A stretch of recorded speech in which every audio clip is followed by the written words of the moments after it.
Pascal Pic, bonsoir. Vous êtes paléoanthropologue, maître de conférences au Collège de France. Vous publiez « Qui va prendre le pouvoir, les grands singes, les hommes politiques ou les robots ?» chez Odile Jacob. Dans votre livre, ce qui est fascinant, c'est qu'on est frappé par la ressemblance entre nous, les hommes, et ceux que vous appelez nos cousins, à savoir les grands singes. Alors, je vais prendre des exemples très concrets. Vous dites un singe dominant. Les dominants se reconnaissent par leur démarche lente et assurée. Alors, comparaison avec les hommes, je vous propose que nous regardions ensemble une vidéo. Voilà. Alors, est-ce qu'avec cette démarche lente et assurée, Emmanuel Macron a voulu montrer que, désormais, il avait accédé au rang de dominant ? Alors, ce dont on s'aperçoit avec les données récentes sur les comportements des singes et des grands singes, notamment les chimpanzés, qui sont des singes politiques, ce sont les seuls avec nous, c'est que ce ne sont pas les hommes ou nos candidats et candidates qui ressemblent à des singes, c'est que les singes sont beaucoup plus humains qu'on l'imaginait. Donc ça, déjà, c'est une chose très importante à préciser. On n'est pas dans la caricature, on est dans la connaissance. La deuxième chose sur cette démarche, c'est une scène incroyablement importante. Pour quelle raison ? Parce que les deux quinquennats précédents et leurs présidents respectifs ont eu beaucoup de difficultés à installer cette distance nécessaire entre la marge du dominant de celui qui est élu, le rapport aux autres, mais tout de même avec cette dimension de sacralisation. Nicolas Sarkozy, qui était très agité dans ses comportements, dans ses démarches, tout le monde le sait, c'est un homme très intelligent, donc voilà, c'est pas ça qui est discuté là. Mais il avait un problème, on a l'impression que le costard suivait pas les mouvements. Okay. Et inversement, François Hollande, qui a voulu être un homme normal, eh bien, je suis désolé, quand on est un leader ou une leader, on n'est pas un homme normal, et lui, il a du mal à installer ce genre de démarche. On le voit d'ailleurs. Bonhomme l'a desservi. C'est ça. Alors en plus, on le voit, c'est troublant. Il n'y a pas que moi qui l'a vu, je pense. Mais lorsqu'il est sur le perron de l'Élysée, vous voyez, il a un invité qui s'en va, il fait demi-tour, puis d'un seul coup, on a presque l'impression parfois qu'il hésite sur son chemin. Et ça, c'est très mauvais parce que ce sont des choses qui sont très perceptibles de manière plus ou moins consciente. Et là, ce qu'a fait Emmanuel Macron, évidemment, c'est un peu mitterrandien, je vous l'accorde, mais après, il y a les paroles. Il dit « Merci à vous ». Je vous connais tous, mais je ne vous reconnais que quelques visages. Donc il a réinstallé très intelligemment ce rôle de leader qui est celui qui est dans une distance. Et un leader, un ou une, n'est pas un homme normal, mais il n'est pas celui qui doit complètement se détacher. Donc réinstaller cette dimension symbolique, c'est ça que veut dire cette marche. On se rend compte quand même de l'importance de l'image, de la gestuelle. La gestuelle, vous dites dans votre livre, vous le dites carrément, lors de ces débats télévisés, les gestes comptent autant que les mots. Un étranger pourrait suivre un débat télévisé sans comprendre le français ? Mais absolument, et même un chimpanzé, je peux vous le dire. Il peut vous dire qui va gagner. Et dans le débat que nous avons connu, c'est très intéressant. Monsieur Macron reste stable, il ne se penche pas en avant, il ne regarde pas ses notes, il est concentré sur sa fonction, et il reçoit des salves, enfin je veux dire, c'est les orgues de Staline qui reçoit, donc ça n'arrête pas de bombarder. Et petit à petit, donc comme ça ne fonctionne pas trop, Madame Le Pen commence à beaucoup s'agiter, à toucher ses cheveux, à chercher ses notes. Et ensuite, elle commence à tourner son regard vers les autres pour trouver des soutiens. Et à partir de là, pourquoi cette gestuelle a pris de l'importance ? Eh bien, les débats d'idées, malheureusement, les grands discours, c'est perdu depuis longtemps. Il n'y a pas eu de discussion vraiment sur les programmes, quelques petits aspects techniques. Et à partir de là, si le logo, c'est-à-dire le discours, n'est plus prépondérant, eh bien, nous allons évaluer la qualité des candidats et des candidates à leur gestuelle. Pascal Pic, à l'heure de la télévision, où l'on peut en une soirée comme ça toucher des millions de téléspectateurs, de Français, on se demande quel est l'intérêt d'aller faire des meetings dans des petites villes, des sous-préfectures, où l'on va toucher quoi ? Quelques centaines de personnes.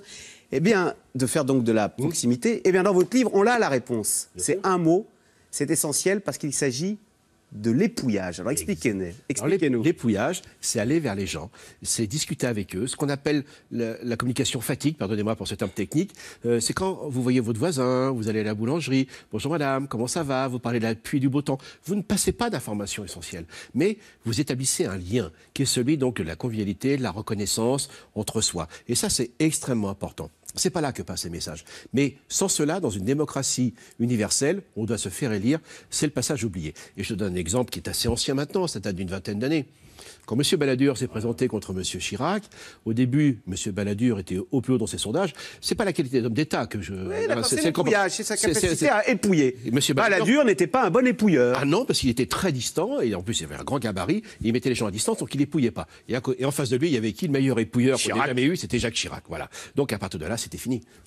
Emmanuel Macron a surpris tout le monde, il a réussi à court-circuiter tous ses opposants, et il fait penser Donc il y a de la ruse hein, dans son accès au pouvoir. Et vous décrivez que chez les singes aussi, il y a de la ruse. Racontez-nous l'histoire de Mike, qui n'était pas un singe qui était taillé forcément pour être le chef. Eh bien, il s'est imposé comme chef comment? Bon, n'attendez pas. Il y avait deux groupes, donc deux groupes de chimpanzés dominants, et il y avait une instabilité du pouvoir, il y avait la paix des braves, ou alors il y avait des conflits, donc il n'y arrivait pas. Mike n'appartenait à aucun des deux clans. Il n'était ni républicain, ni au Parti socialiste. Exactement. Et bon, il était apprécié et il remarque que lorsque les chercheurs sur le terrain refont le plein des Land Rover, enfin des 4x4, les hommes, donc ces jerrycans en métal font un bruit d'enfer et les chimpanzés n'aiment pas, ils sursautent. Alors il va chercher 2 jerrycans, il se présente devant les deux groupes et il prend une attitude de celui qui dit « je vais y aller et je veux prendre le pouvoir ». Bon, les autres rigole, évidemment. Sauf que lorsqu'il déboule avec ses monstrueuses castagnettes, en les faisant rouler devant lui, tout le monde s'effraie, et là, il va prendre le pouvoir. Alors, attendez, ils ne sont pas idiots, les autres. Ils savent très bien que le coup des jerrycans, on ne va pas leur servir 3 fois. Mais il a rendu service, puisqu'il a rendu une stabilité dans le groupe, et là, les femelles, surtout des deux côtés, eh bien, quand c'est beaucoup plus calme dans le groupe, c'est beaucoup mieux pour les enfants. Mieux vaut un chef consensuel qu'une bataille exactement. entre... Et là, quand sont arrivées les primaires... Franchement, je ne vous le dis pas après, parce que le livre, évidemment, est écrit avant que ceci ne soit abouti. Quand j'ai vu les primaires, au PS, M. Hamon, pour les LR, M. Fillon. Ensuite, confirmé au premier tour, bipolarisation encore accentuée entre le score de M. Mélenchon et Mme Le Pen. Vous avez une bipolarisation. Et ça, dans une société ou une population dans la nature, lorsque vous avez une adaptation qui est assez bien, eh bien, vous avez une belle courbe avec une moyenne. Donc c'est mon dromadaire. Et quand vous avez un changement d'environnement, vous avez le dromadaire qui se transforme en chameau avec 2 bosses. Et c'est là qu'au milieu peut émerger donc un nouveau dromadaire. Voilà. Alors, fascinant dans votre livre, vous comparez donc la communauté humaine avec la communauté des singes. Vous dites, il y a des rapports sociaux. Et il y a même, on apprend, chez les singes, on fait grève. Alors racontez-nous, c'est fascinant. Moi, je n'imaginais pas qu'un singe puisse faire grève. Alors comment ça se manifeste chez les singes? Il y a des connaissances tout à fait claires. Avec les singes capucins, mais les chimpanzés font ça. C'est les espèces les plus intelligentes d'ailleurs, qui utilisent le plus d'outils et qui ont plus de comportements d'ailleurs sociaux et politiques pour certains. Et là donc, chez ces singes capucins, qu'on voit dans tous les films de pirates, ils sont très mignons. Ils sont côte à côte. Voilà, on en voit un. Voilà, c'est ça. Ils sont côte à côte et ils font une tâche pour laquelle ils sont bien rémunérés. C'est des concombres, bon salaire. Il continue, donc la routine s'installe, et à un moment, l'un des deux reçoit une augmentation, c'est-à-dire des raisins. Qui est meilleur que le concombre. Meilleur que le concombre, et ils font toujours le même job. Et celui d'à côté, il se dit, au bout d'un moment, c'est rapide, je peux vous dire, parce qu'on a les mêmes neurones miroirs, qui sont importants pour l'empathie et l'image de soi. Et là, il se dit, attendez un instant, là, c'est quoi cette arnaque? Je fais quand même le même job que l'autre, et je ne suis pas augmenté. Et bien, il va se mettre en live, il va tout balancer. Dernière chose fascinante dans votre livre, vous nous expliquez... Vous nous faites comprendre le vote du Brexit en observant les singes. C'est fascinant, ça. Alors, il n'y a pas que les singes, c'est l'usage de la théorie des jeux, notamment le jeu de l'ultimatum, qu'on utilise dans les expériences d'économie expérimentale, comme les travaux de M. Kahneman, donc prix Nobel d'économie, et on a regardé si ça marchait aussi chez les singes. Alors là, ce sont des travaux de l'université de Yale, et là, ça veut dire quoi? Vous mettez un jeu dans lequel, vous et moi, chez M. de Tarlet, nous allons tirer au sort. Alors là, il n'y a rien de secret, d'ailleurs, nous sommes filmés, tout le monde est au courant de tout. Donc, je vais te tirer au sort, j'ai la main, et je reçois une centaine d'euros. Et je vous propose un partage. Si vous acceptez le partage, nous partons avec ce partage. Et si vous refusez, nous n'avons rien. Donc j'ai 80 €. Je vais passer pour le saptite devant les téléspectateurs. Et moi, je n'ai que 20 €. Voilà, j'en garde 80, je vous en propose 20. Moi, je lui dis, après tout, je suis gentil. Et là, vous allez vous dire, mais il n'a pas quand même une bonne estime de moi. Et là, vous allez lui dire, non. Moi, je refuse parce que Pascal Pic n'a pas une bonne évaluation de ce que je représente. Tout saborder. Eh bien, je saborde tout. Plutôt que d'avoir cette piètre image que vous m'envoyez de moi. Et le Brexit, c'est quoi? Effectivement, les gens des campagnes ont eu des fonds européens, mais ils avaient l'impression qu'ils recevaient 20 et pas ceux de la City qui recevaient 80. Et donc, d'un seul coup, on passe d'un jeu gagnant peu, gagnant beaucoup, à un jeu perdant peu, perdant beaucoup, et c'est ça qui est arrivé. Fascinant. Pascal Pic, qui va prendre le pouvoir, les grands singes, les hommes politiques ou les robots? C'est chez Odile Jacob. Merci beaucoup. Merci à vous. Vous restez avec nous tout de suite. Bruce Toussaint, c'est dans l'air. On assiste à une recomposition totale du paysage politique français.